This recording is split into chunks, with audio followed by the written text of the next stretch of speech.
A Portuguese archaeologist just discovered a bunch of sunken ships filled with gold, including a Spanish galleon with 22 tons of gold and silver. This much gold today is worth about $2 billion, and this is the money from one ship alone. Archaeologist Alexandre Monteiro made this discovery almost by accident. He was studying some documents when he found some information about a ship that went missing in 1615, and he decided he wanted to find it. After many years, Alexandre found not just this specific ship, he actually discovered 8,620 shipwrecks in the waters of Portugal alone. Out of this number, 250 are gold-filled shipwrecks, a discovery that would make any Jack Sparrow shake in his boots. Most of these ships went down for boring reasons like the weather, but sometimes they were destroyed in battles, which may or may not have been super epic. They were carrying gold and other treasures from the New World to Europe, and of course, everyone wanted a share. Alexandre had been studying historical shipwrecks for 30 years now, so he has discovered many ships that went down in somewhat glorious ways. In 1816, for example, a ship of one of the richest men in Portugal sank in Australia, with an insane amount of 66,000 silver coins. This was the first ship from Portugal to ever plunge in the waters of Australia. The bad news is that these ancient sunken vessels, filled with riches and epic stories, are not so easy to reach. They're deep down in the ocean and covered by sand. You could still try, but that would be stealing part of a country's history, and you wouldn't want to be that person, would you? Naturally, Portugal was not the only country that explored the seas back then. The coast of Europe is packed with sunken ships filled with gold. In fact, there are about 1 million historical shipwrecks underwater right now, and the treasures abandoned under the sea might be worth around $60 billion. It's an insane amount of money, but let me tell you that these gold-filled sunken ships aren't really worth the hassle. There are many stories of maritime treasure discoveries that turned into insane lawsuits and even long jail time. Our first story starts in 1746, when a violent storm crashed a ship called Prince de Conti near an island in Brittany. The ship was filled with tea, ceramics, and 100 gold ingots. Of course, the owners of the ship tried to save the loot, but if it's not easy now, imagine how it was back in the 18th century. It took more than 200 years for the vessel to be found. It finally happened in 1975, when a group of French men discovered it and decided to take pretty much every valuable thing they could find. Now, I said these things were not worth the trouble for a reason. In France, if you find anything that can be historical, you must declare it to the local authorities within 48 hours. Fail to comply, and you will be committing something known as a crime. To be fair, our French friends here did declare their findings, but only the corroded cannons from the ship. And the gold? Well, they sold it. Obviously, because each gold bar is worth between $125,000 to $231,000. It took French authorities almost 50 years to retrieve the stolen gold, and they didn't retrieve all of it. Part of it was bought by an elderly couple living in Florida, and the crime is so serious they were charged for connection with money laundering, organized crime, and the trafficking of cultural goods. The poachers also sold some gold ingots to the British Museum collection. Now, let's go back to the 1850s, when a steamer called SS Central America traveled from Panama to California and back again. This was during the Californian Gold Rush, a time when 300,000 people moved to California to dig for gold. Because the travel route was not easy breezy, people needed to carry their gold around on big ships. This is where our friend SS Central America comes in. In 1857, the ship had 578 people on board and about 10 tons of gold. Very few survived, and around $100 to $150 million in gold went down with the ship. All of this explains why in 1988, a group of investors from Columbus decided to finance a research project to find this ship. The research was led by a guy named Tommy Thompson, Tommy was really crazy about the idea of finding this sunken ship filled with gold. It took him years to find the exact location of the SS Central America, especially because the ship was 7,500 feet beneath the surface of the Atlantic Ocean, and retrieving it required a lot of fancy tech. A group of 161 investors paid for his adventure, but it goes without saying that they were not doing this out of love from their hearts. They invested $12.5 million in this project because they were expecting to earn at least 10 times more. But since life is not all sunshine and rainbows, 39 insurance companies sued the research team as soon as they retrieved the gold. Back when the ship was up and running, these companies insured the cargo of the SS Central America, and when the cargo was finally retrieved, more than 100 years later, they wanted to be compensated. They said it was not their job to retrieve it, but that doesn't mean they abandoned it. This crazy talk didn't stick, and 92% of the gold was given to the research team. The plot thickened when the investors were scammed by none other than Tommy Thompson, who fled with $4.16 million. He also had 500 gold coins, but he's not telling a soul where they are. Nonsense like this is the reason why most countries have rules to protect cultural properties. And yes, sometimes shipwrecks can be a cultural property. Obviously, there are many maritime treasure discoveries that happen without breaking any laws.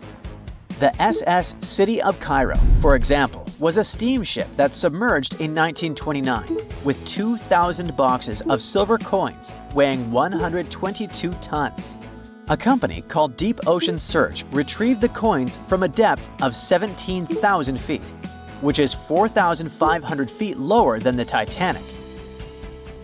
34 million pounds went to the UK Treasury, and the Deep Ocean Search also got a share.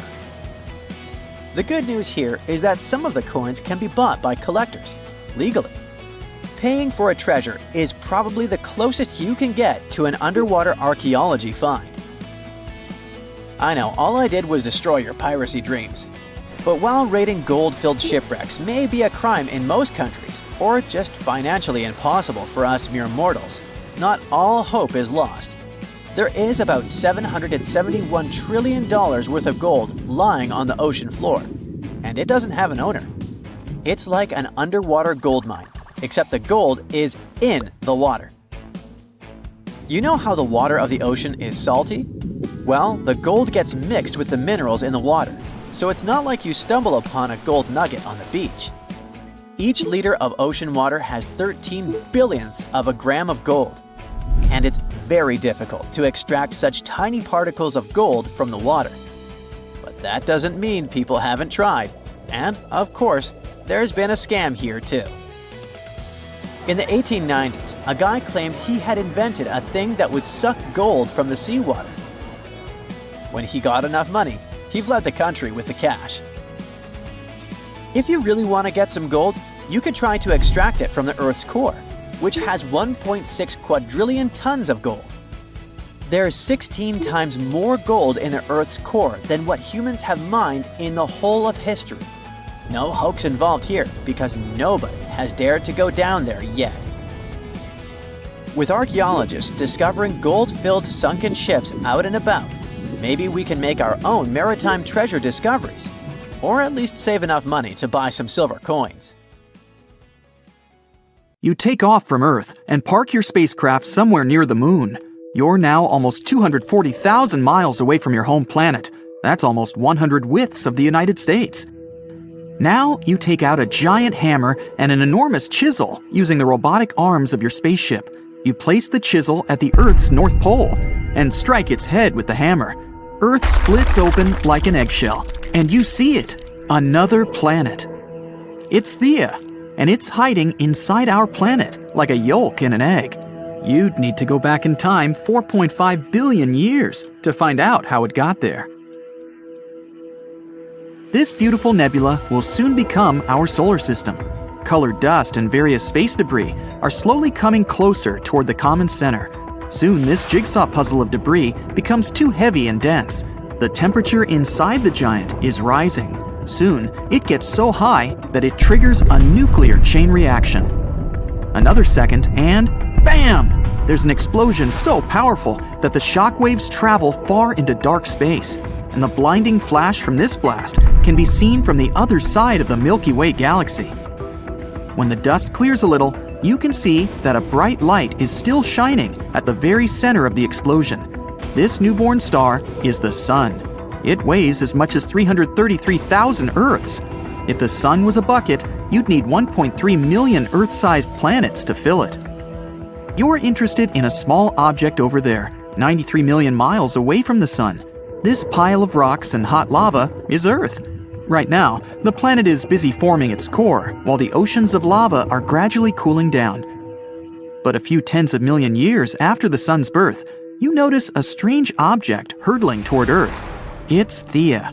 This small planet was born at about the same time as Earth, and now it's following a crazy spiral trajectory at enormous speed.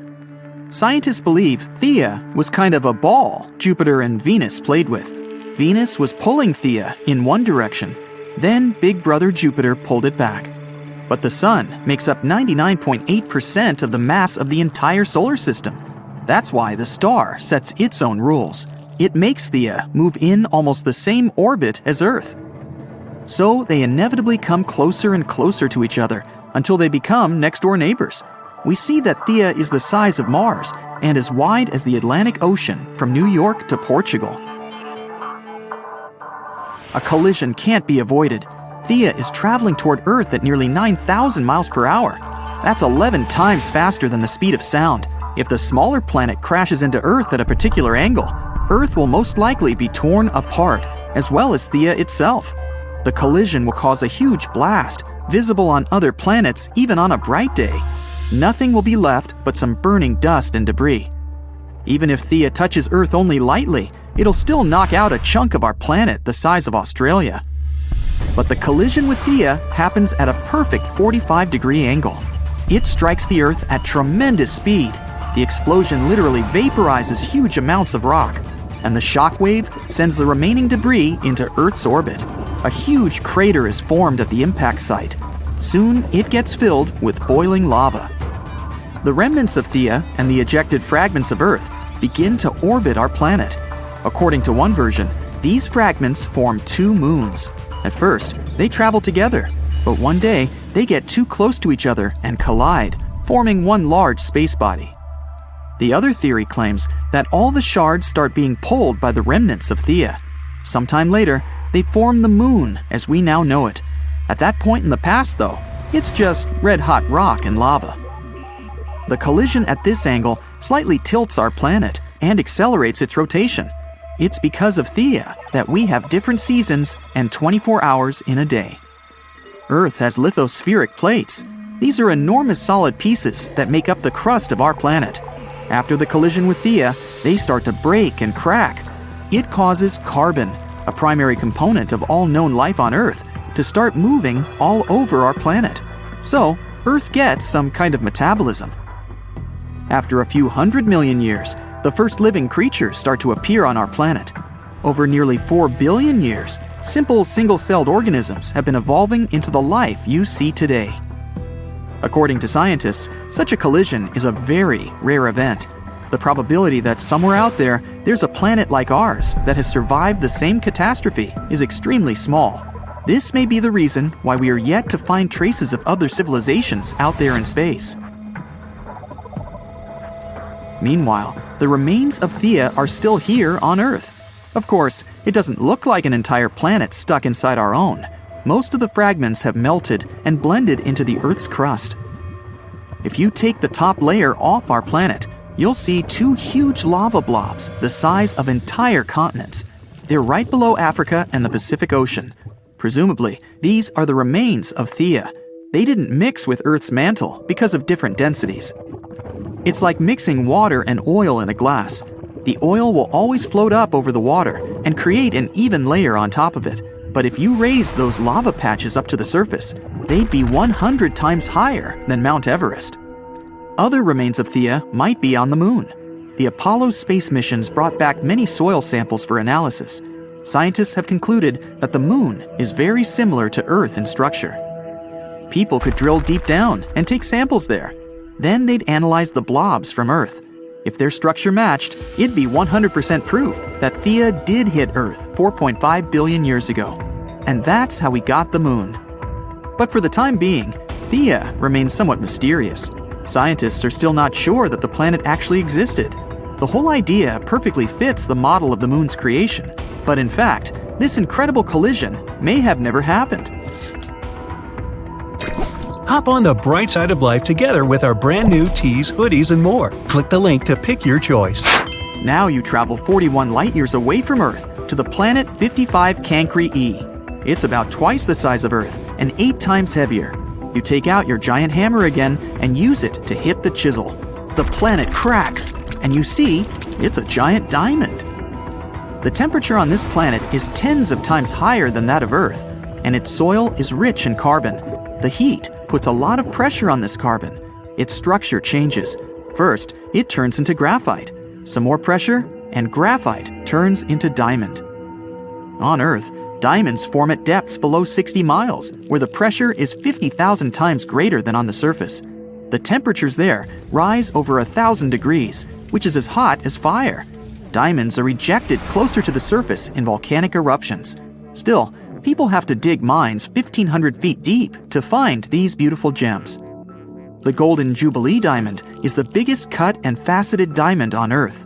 It weighs as much as a chocolate bar and is the size of a hamster. Its price is about $12 million. Now imagine a diamond the size of an entire planet. You decide to fly back to the solar system. Your destination is Jupiter's moon, Europa. It's as wide as the distance between Seattle and Houston, and its mass is less than 1% the mass of Earth. Its surface is enclosed in an icy crust. It's about 19 miles thick. But what if you crack this crust with your giant hammer? Wow, Europa is completely covered in water. It's freezing here, 3 times colder than at the North Pole on Earth. The water turns into ice almost instantly, but the ocean beneath the surface is still liquid. Europa interacts with Jupiter gravitationally, just like the moon with Earth. This creates tidal forces and heats Europa's core. The core melts the ice around it. The result is a huge ocean, 2 to 3 times larger than all of Earth's oceans combined. Scientists believe that water is the basis of life. It may mean that life may exist on Europa. There could be thermal springs, just like at the bottom of our oceans. The water there is probably much warmer. And even though the pressure and temperature in such places are likely to be extreme, simple bacteria may live there. Europa is almost the same age as Earth. This means there has been enough time for living organisms to appear and evolve. Who knows? Maybe some advanced civilization is already blooming under this crust of ice.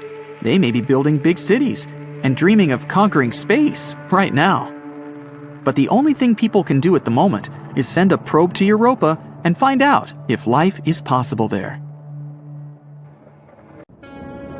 You know, scientists make discoveries that change the world, but even they can face mysteries. Here are 10 things that have baffled scientists. Imagine that you constantly hear a low-frequency hum, and no one can trace its source.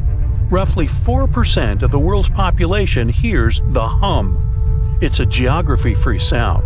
I mean, people all around the world hear it, so the name varies from Tao's hum to Auckland hum, depending on the region where it gets generated.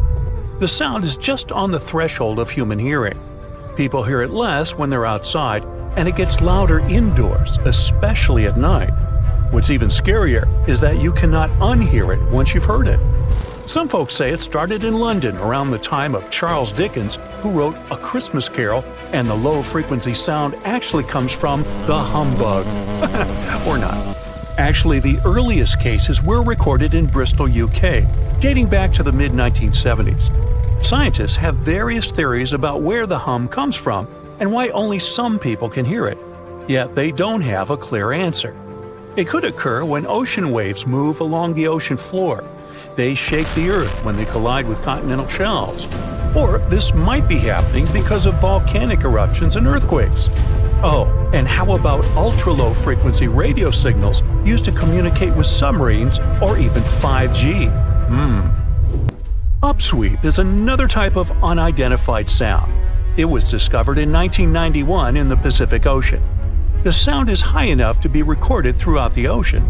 Scientists theorize that the sound could be related to underwater volcanic activity. Interestingly, the volume of the sound has been diminishing compared to its volume when it was first discovered, yet it still can be detected. Plus, it's seasonal.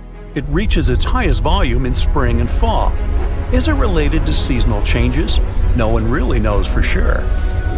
The next mysterious thing is a cone-shaped monument found in the Sea of Galilee in Israel. This monument was discovered accidentally by sonar scanning in 2003, but the findings were published only in 2013. The monument weighs 60,000 tons. It was once submerged by rising waters. Archaeologists say the monument is enigmatic because they can't figure out where it's from. They don't know what it's connected to or its function. So this big and unusual thing remains a mystery. Now let's move to Göbekli Tepe, Turkey. This place offers you one of the most archaeologically significant sites in the world. Why is it important? Well, it has massive carved stones about 11,000 years old. To put it in perspective, they're 6,000 years older than Stonehenge. Ancient people placed these stones before they began farming or crafting metal tools or pottery. So the existence of this place goes against the chronology of civilization we're familiar with, where people farmed first and built second. Apparently, it wasn't like that. In any case, a good question is, what was the purpose of this site? Was it built to worship some spirits? Yep, archaeologists believe it might be the world's oldest temple. Okay, say this with me. Paleodictyon notusum. Yeah, I know it sounds like a chemical formula. This is a living fossil found deep down on the ocean floor. A creature makes these hexagonal burrows, that for sure. Yet scientists can't identify the artist. Now, what do I mean by living fossil? Well, Paleodictyon notusum is a creature believed to produce a burrow nearly identical to Paleodictyon fossils. Is it a worm-like animal that made them? Scientists don't know. One thing is clear, this isn't some random stuff created by geological forces. Now, speaking of fossils, take a look at this giant one. Its informal name is Godzillius. It was discovered in 2011 by an amateur paleontologist. This is a scientist who studies the history of life on Earth by analyzing fossil records. Anyway, back to Godzillius. It's almost 7 feet in length and 9 feet tall if you were to measure it upright. This fossil is 450 million years old, coming from the time when Cincinnati was underwater. It might be a fossilized algae mat, but some scientists have different opinions. This is a massive tunnel found in South America. The tunnel is at least 8,000 to 10,000 years old. At first, researchers discovered a couple of colossal burrows. They were enormous and neatly constructed. Geologists were amazed, saying they had never seen such structures before. There's no known geologic process to explain their formation. I mean, researchers have known about the burrows since the 1930s, but back then they believed that these tunnels were just some sort of archaeological construction, until they discovered huge claw marks on the walls and ceiling. They reasoned that some extinct species could be the ones to have left these marks. Many geologists strongly believe they found the burrows of giant ground sloths and armadillos. The structure is the largest known burrow from the Paleolithic age in the Amazon. Yet experts have many questions. How come such a deliberate-looking structure could form naturally? A researcher then discovered another strange cave. This one was hundreds of miles away from the massive tunnel. Fast forward, there are now more than 1,500 burrows from the Paleolithic age found in Brazil. What's even more interesting is that some of these caves are connected to tunnels that sometimes lead to chambers. I'll continue with a natural phenomenon. What if I told you that every year, especially in October, fireballs appear on the Mekong River in Thailand? According to legends, Naga fireballs are a call for Buddha to return to Earth, and river serpents are the ones making these calls. Well, that's a myth, but what does science say about it? Is it related to a flammable gas? There are no clear answers yet. These fireballs appear to rise from the water. They can go as high as almost 990 feet. They're like fireworks, disappearing rapidly. They typically glow with a reddish or orange color. I'll mention some legends too, because why not? They're thrilling. And it would be a shame not to include the one about the lost city of Atlantis. As you may know, the legend says that Atlantis submerged into the ocean around 11,000 years ago. Since then, not just scientists, but also treasure hunters and philosophers have been searching for the lost world. Could Bimini Road be a trace? In 1968, a diver found strange stones off the coast of North Bimini Island in the Bahamas. The stones look human-made. It's like they were evenly spaced out and laid in an orderly row. It baffled scientists, but not for long. Carbon dating analysis of the blocks revealed that geological forces created the road naturally. There weren't any tool marks or signs indicating that the blocks had been stacked or something. The research is continuing, but yeah, scientists generally believe that the rocks were created by erosion. Well, I guess the time of Atlantis hasn't come yet. Okay, picture this. You're wandering on the beach, and you see dozens of octopuses walking past. In 2017, a group of people from Wales witnessed exactly this. Why did these creatures come out of the ocean? No one knows the answer. The group reported that they had seen 20 to 30 octopi crawling on the sand. The people looked for some signs of injury, but found nothing. They said that they had carried the animals back to the ocean. Interestingly, these creatures kept crawling onto the shore when people were asleep. Experts say that it's hard to be sure of the reason that pushed the animals to the beach without conducting a physical examination. They're still speculating about the reason behind this unusual and rare occurrence. Could it be overcrowding? Furthermore, the octopi were well armed. A separate study points out that the more fishers hunt large animals that feed on octopuses, the more the octopus population grows. Maybe that's why these creatures have to go farther to find food or shelter. But without proper research, these are only theories. There's a lot we don't know about space, too. So here's a bonus fact about the yellowish source of life in the solar system. Scientists have discovered a new type of wave inside the sun. These waves move in the opposite direction to the sun's rotation. Plus, they move super fast, so fast that it's beyond our understanding. Researchers have different theories about the function of the waves. If they figure out their role, this could give them additional insight into the processes happening inside the sun. And yes, the octopi were well armed. Now, how about some surreal hidden places to check out? Grab a flashlight and your backpack, and bon voyage! The trip starts in the mountainous country of Switzerland. You travel to the town of Waltensburg in the eastern part of the country. It's raining and it's very cold, but you still make your way to the bottom part of a mountain, where your first adventure awaits. After climbing up high in the mountains, you see a strangely shaped castle. To get there, you must walk up an extremely narrow pathway. Don't look down, you think to yourself. You tighten the straps of your backpack and manage to walk along the pass. Standing at the door of the castle, you really can't believe what you see. A 13th century fortress built entirely of stone. Today, all that is left of Krafenstein Castle is mainly its ruins, but their condition is good enough to get an idea of what the place looked like back in its glory days. You take your time to explore the castle inside, but honestly, this place gives you the chills and you're ready to move on. The next place on the list is Turkey. A plane and then a car ride later, you arrive in the city of Çorum in the northern part of the country. On the outskirts of Çorum, you find a valley filled with old, overgrown mountains and see the beginning of the trail you're about to hike. The way is extremely steep, but it leads to a secret door carved in the mountain. Congratulations! You've just arrived at Kapilikaya. The huge door is a massive arched stone that blocks the entrance to a hidden building. Experts think it has existed since the 2nd century BCE. Unfortunately, the huge door won't open, so what's hidden inside is a mystery today. It's guessed that there is a room inside. Some locals say there's a treasure hidden there too, but until today, no one has managed to enter the place to check. Okay, it's time to get moving before night falls. Next, you get the unique opportunity to travel to Ethiopia. Wandering around the city of Lalibela, you stumble upon a huge pit carved in the ground. You approach it carefully, and soon enough, you see a magnificent terracotta building, so richly detailed it leaves you mesmerized.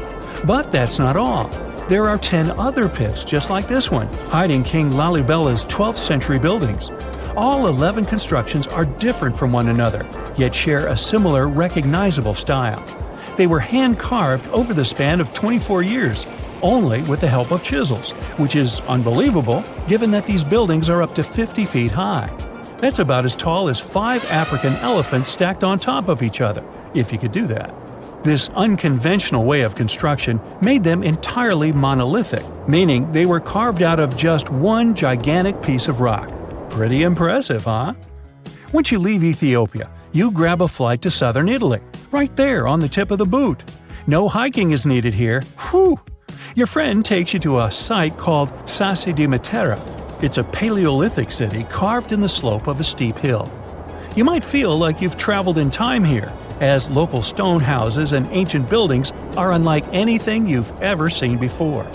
The site, also known as De Sassi, is suspected to be one of the first human settlements in Italy, dating back to over 9,000 years ago. Wandering around the town, you might get invited inside one of the cave-like houses. Oh, and as weird as it may sound, some of the streets run on top of people's homes. Talk about Paleolithic urban planning. You're probably becoming an expert on rock-cut architecture by now, but there are still a few sites left on your list. Next off, you head to Slovenia to visit the world's largest cave castle. This medieval castle was built on top of a 400-foot-high cliff and was designed to be impenetrable. Luckily for you, security is much more relaxed today. Still, if you're looking for a more challenging and less touristy way inside, you can get into the castle through one of its many underground tunnels. They were built over 800 years ago for the owner of the castle. He needed secret passageways to sneak supplies. Today, Pajama Castle is both enchanting and mysterious.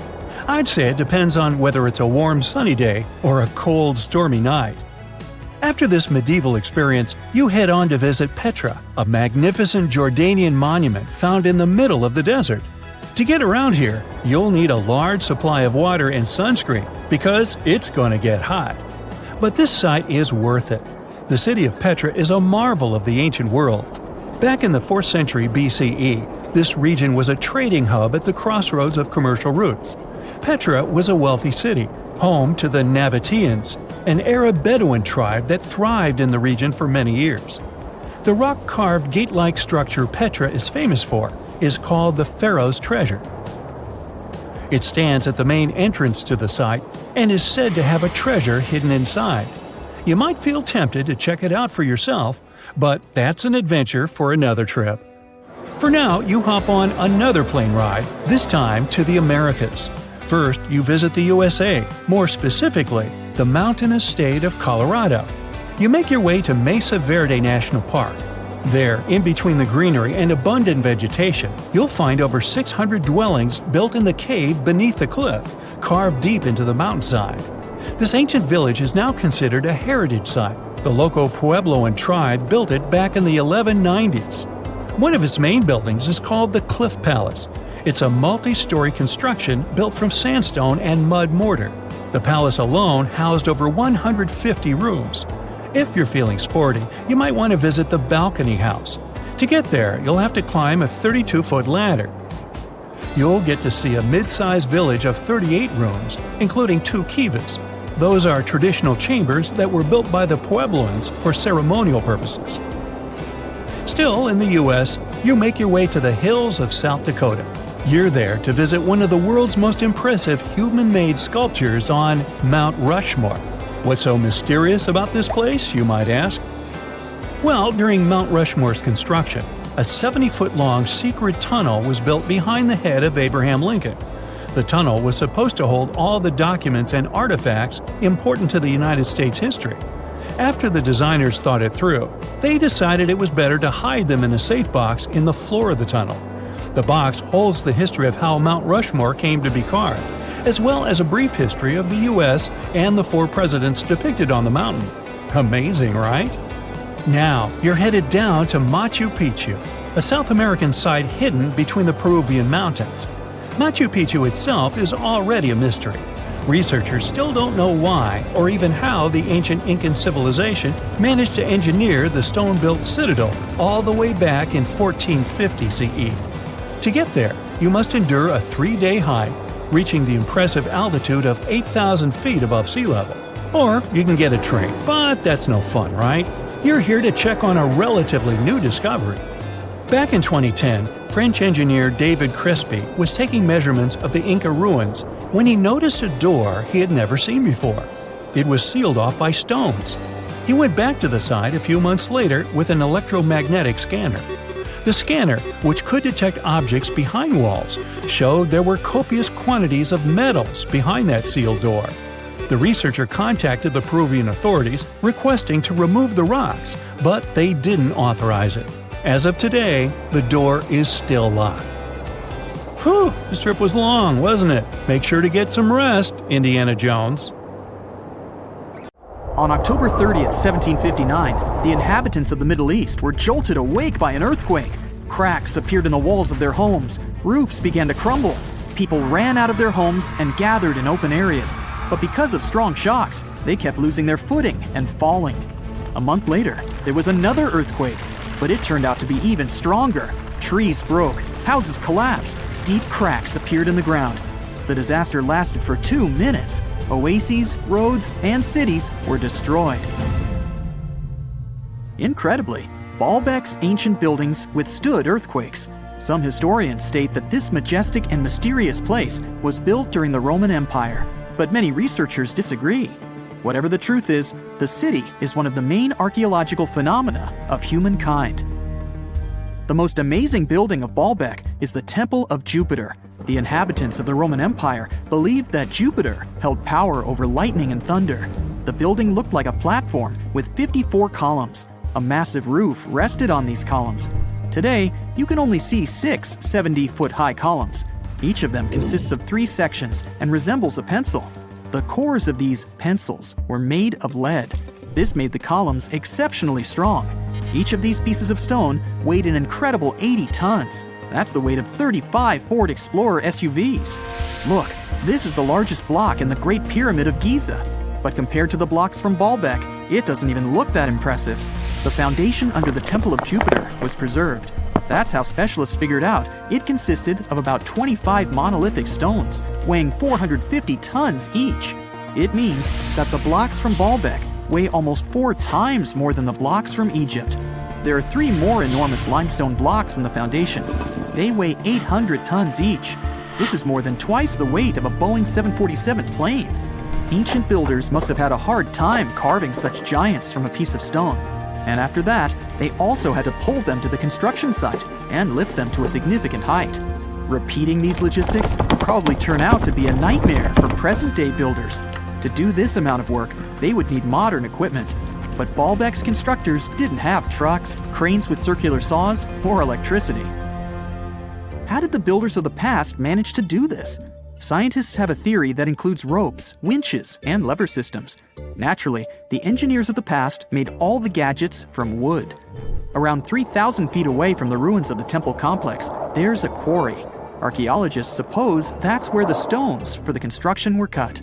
They found a block of limestone there. It seemed to be too large, even for this incredible place. The monolith got called the Stone of the South. It was 65 feet long and 13 feet wide. The ancient builders didn't have time to completely separate it from its mother rock. A group of scientists from Austria estimated that this piece of limestone weighed more than 1,000 tons. That's like 3 Boeing aircraft, or 160 African elephants. There was another surprise awaiting the archaeologists near the Stone of the South. It was the second monolith that weighed more than 1,200 tons. But the ancient builders didn't stop at that. They continued to work. In 2014, in the same quarry, German archaeologists unearthed a block that weighed 1,650 tons. No one has figured out yet why people of the past needed a piece of stone that weighed as much as 125 school buses. It's also unclear how they were going to move this giant and why they didn't finish the job. In any case, this third monolith is the largest processed piece of stone in human history. There are more questions than answers. Some researchers believe that people of the past had high-tech equipment. Others don't think so, but are eager to understand how the builders managed to move those stones. There's a huge number of ancient buildings and artifacts on the planet. Lots of them make researchers scratch their heads. Near the Pyramid of Djoser in Egypt, archaeologists have found a network of tunnels. This place is called Serapeum. It contains 24 sarcophagi weighing from 70 to 100 tons. The giant boxes are carved from a single piece of granite and covered with heavy lids. The sarcophagi are perfectly symmetrical. To the touch, their walls are as smooth as glass. Even with the current level of technology, this is very difficult to do. But the ancient Egyptians managed this feat. The Lycurgus cup is a priceless artifact and example of ancient nanotechnology. It's made of glass that can change its color. If you put a source of light in front of the cup, it turns green. If the light is behind the goblet, it becomes deep red. In this case, the figure of Greek king Lycurgus turns pale purple. Scientists understood how this color change worked only at the end of the 20th century.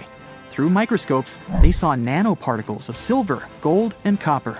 They had been added to the glass matrix. Thanks to this, you can observe a color change called dichroism. Interestingly, the gold and silver were grounded into a fine dust. It's almost impossible to do this by accident.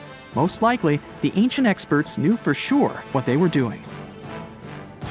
Bolivia has a curious place called Puma Punku. It looks as if an ancient giant played there with an enormous construction set. And after the game, they forgot to put the pieces back into the box. But there are no giants, and the huge stone blocks were carved by ancient builders over 1,500 years ago. Some of the rocks weigh 100 tons. The blocks were brought to an altitude of almost 13,000 feet above sea level from the quarry 60 miles away from the construction site. There's no forest in that area. This means the builders couldn't use trees to make wooden rollers. The monument belongs to the Inca civilization. Scientists are sure they didn't know anything about wheels. In 1992, the inhabitants of a Chinese village decided to drain a pond. Their ancestors had been using it to wash clothes and catch fish for hundreds of years. They kept pumping the water out for 17 days. At the bottom of the reservoir, they made an unexpected discovery. The villagers saw an entrance to a cave going down to a depth of 100 feet. The incredible find was named the Longyu Caves. Unknown builders carved out 320,000 square feet of galleries. There are separate rooms, bridges, pools, and columns that support the ceiling. The walls of the cave are covered with strange carved lines and patterns. Scientists haven't found any information about who built the caves and why they did it. The construction technology also remains a mystery. Antonio Stradivari lived in Italy in the 18th century. He created musical instruments. More than 600 of his works have survived to this day. 500 of them are violins. One of the instruments was sold at auction for $16 million. The violins made by this master sound clear and deep. Researchers can't understand why Stradivarius instruments produce such unique sounds. Perhaps it's all about the varnish the master used to cover the violins. The answer may also lie in the wood the instruments are made of. In those days, Europe had a cold climate. Because of this, the wood became denser, and the instruments made of it sounded especially pleasing to the ear. In the Indian city of Delhi, there's a 23-foot-high pole. It weighs 6.5 tons and is made of 98% wrought iron.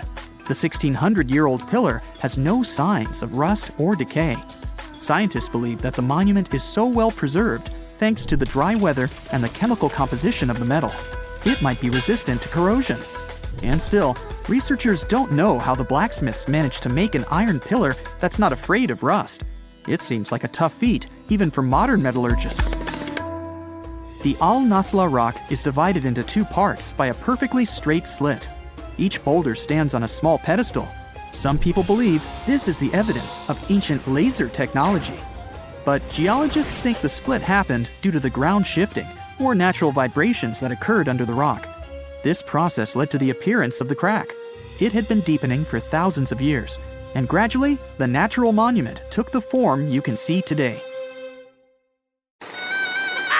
Ah, that's funny. Well, everything is when you're a giant hyena, Pachyrhinocuta. If you want to picture how animals from ancient times look like, just imagine them way bigger with larger and sharper teeth.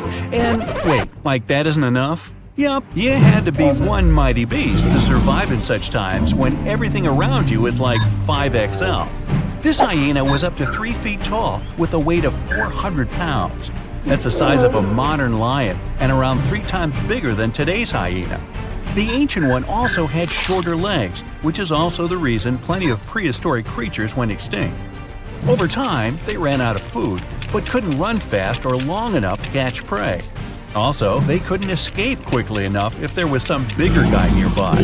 Ancient and modern hyenas have quite similar habits. Diet, meat, meat, and meat.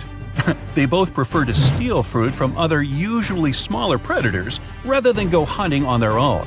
And of course, they're both always smiling at everyone around. Cheese! You always somehow picture sharks as those marine animals we should be afraid of, right?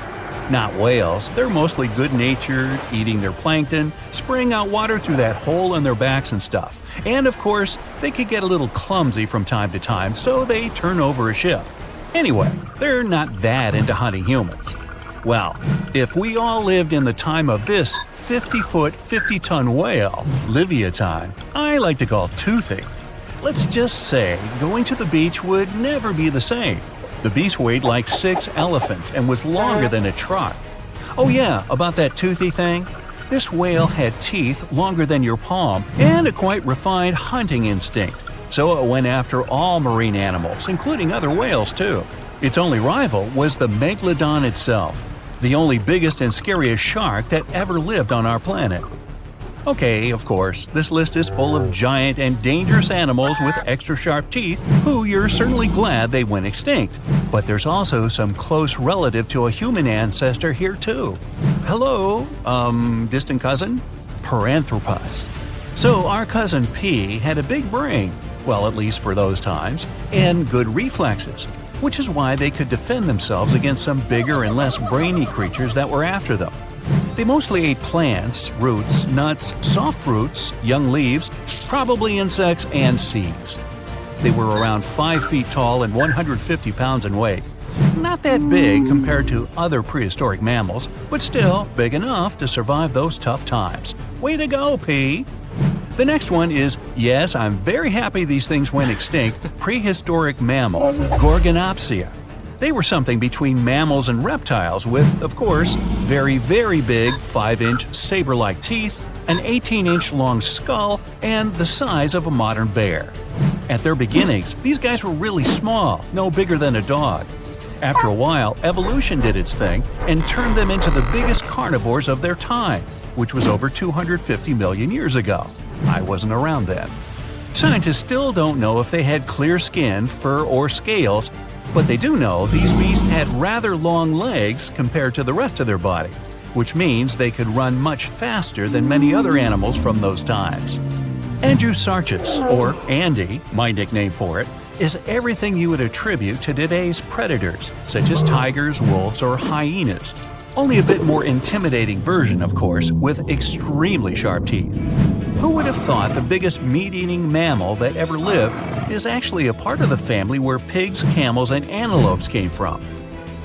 It had the size of a modern bison, with a weight of at least half a ton. Andy wasn't that picky with the menu, so it went after most other animals that lived back then, which was around 40 million years ago. It seems ancient times were those where tigers or some other predators were afraid of pigs, unlike today. Yup, step back, Terminator pig, Entelodon, is on its way.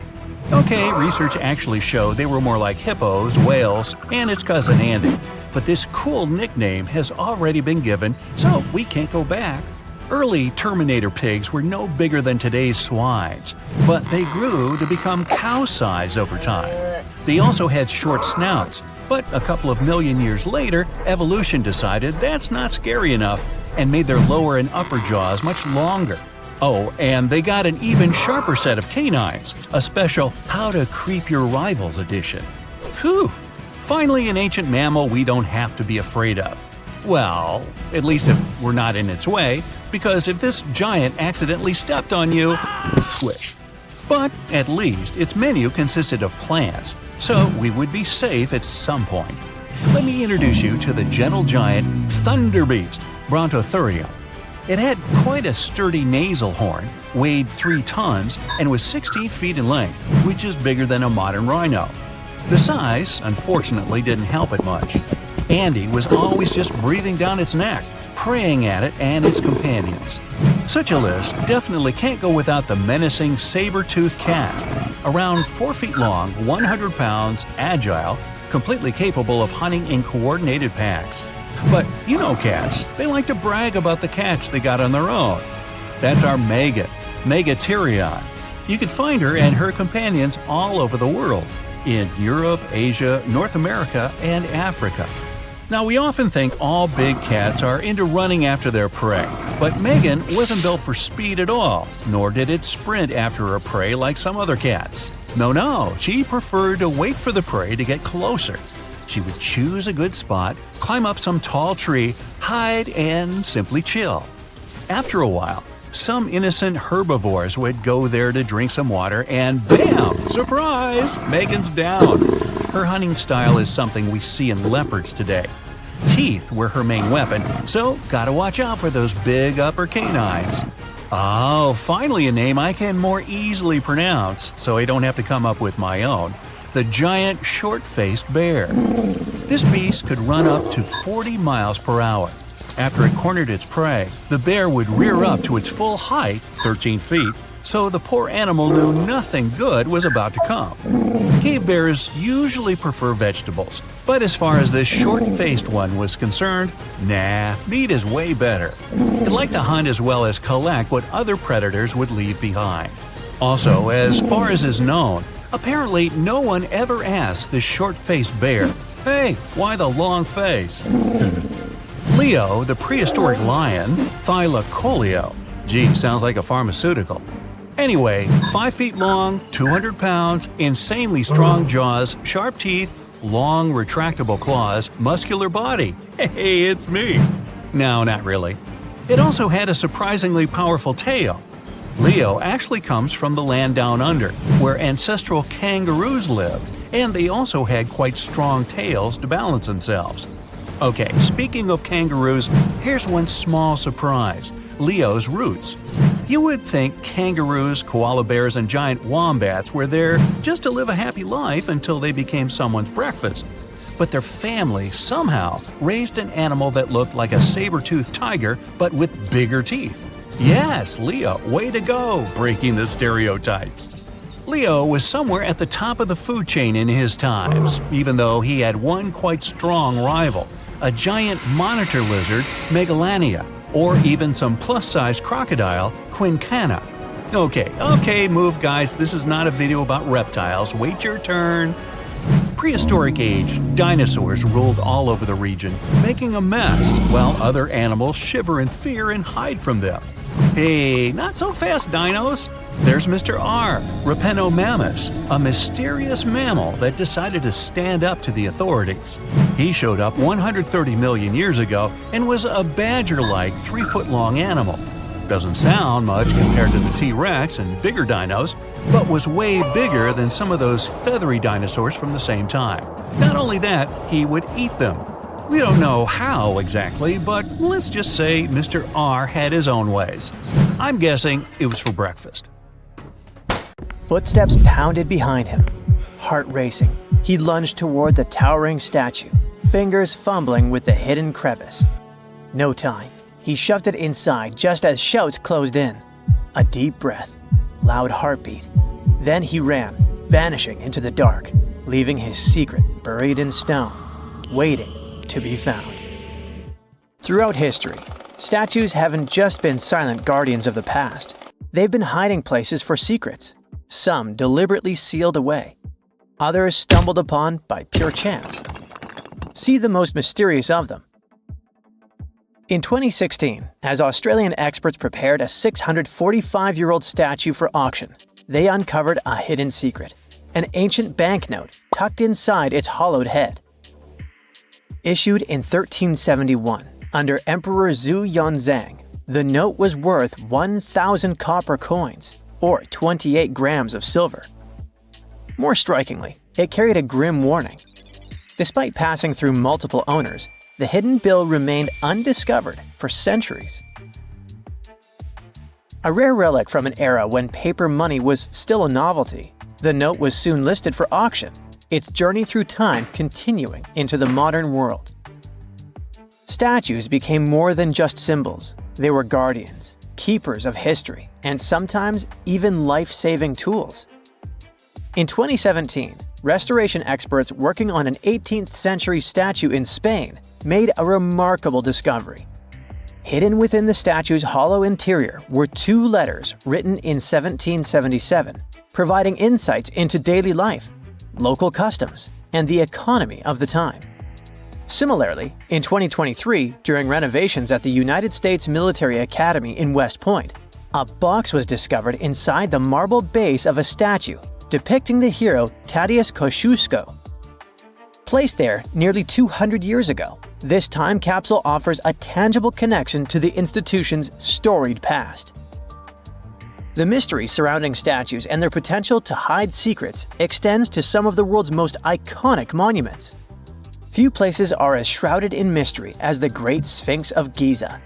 For centuries, archaeologists, historians, and explorers have speculated about what might lie hidden beneath its massive limestone figure. Some people thought the Sphinx concealed the legendary Hall of Records, a supposed library containing ancient knowledge, possibly even lost wisdom from Atlantis. In recent years, advancements in ground-penetrating radar technology have revealed voids beneath the Sphinx, leading many to believe that the statue may hide undiscovered chambers or passageways, some possibly linked to royal tombs or hidden structures. The potential of hidden chambers beneath the Sphinx has captivated imaginations for generations. But what is perhaps even more intriguing is the recent work done by researchers from New York University, who studied the environmental forces that shaped the Sphinx. After recreating ancient wind patterns, the researchers concluded that the Sphinx may have originally been shaped by natural erosion before humans further refined its form. Such revelations open up new avenues for understanding the monument's purpose, as well as the cultural and spiritual significance it held back then. The ancient Egyptians revered Sobek, the crocodile-headed god of power and the Nile, and often mummified crocodiles to honor him.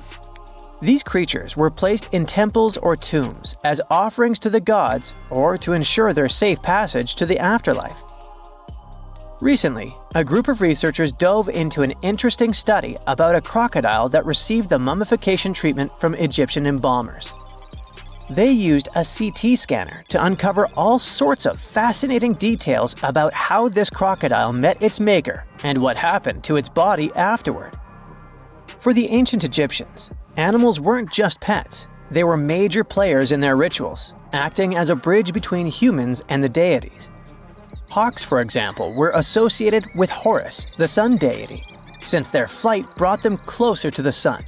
Cats were linked to Bastet, the fierce and protective mother deity. Crocodiles were among the favorite animals for mummification. These reptiles were seen as symbols of Sobek, the lord of the Nile, whose presence announced the annual flooding that brought much-needed water and fertile soil for farming. In the past, studying such artifacts could mean damaging the mummy, but thanks to modern imaging techniques, the researchers were able to examine the crocodile while keeping it intact. X-rays and CT scans revealed that the crocodile's digestive system was packed with small stones called gastroliths, which crocs often ingest to aid digestion and maintain buoyancy. Amid those stones, they even found a metal fish hook and a fish. This suggests that large mummified crocodiles were likely caught in the wild using hooks baited with fish. This almost aligns with what ancient Greek historians wrote about life in Egypt. Almost because the Greeks believed that Egyptians used pigs to lure the crocodiles. So, as you've noticed, researchers and archaeologists use cutting-edge technology and meticulous hands-on work to uncover the secrets of ancient civilizations. The process begins with surveys using ground-penetrating radar and 3D scanning to detect hidden chambers, tunnels, or anomalies beneath the surface. Once a promising site is identified, careful excavation begins. Layers of soil and debris are removed slowly, ensuring that no detail is lost. The exhibition of Rijksmuseum in Amsterdam features a remarkable 15th century Tibetan gilt copper statue of Guhya Samaja Akshobhya. This figure, symbolizing the unity of opposing forces and a higher state of enlightenment, was previously unknown to the museum's collection. Recent examinations of this statue have revealed hidden relics and scrolls within its hollow structure, offering profound insights into the religious practices of the time. The exhibition showcases over 75 masterpieces from Asia, including the newly acquired Guhya Samaja Akshobhya statue, highlighting the intricate craftsmanship and spiritual significance embedded within such artifacts. In the heart of Verona, a secret lay hidden for decades within the bronze statue of Juliet. Sculpted in 1969, she became a symbol of love, touched by countless visitors seeking romance and luck.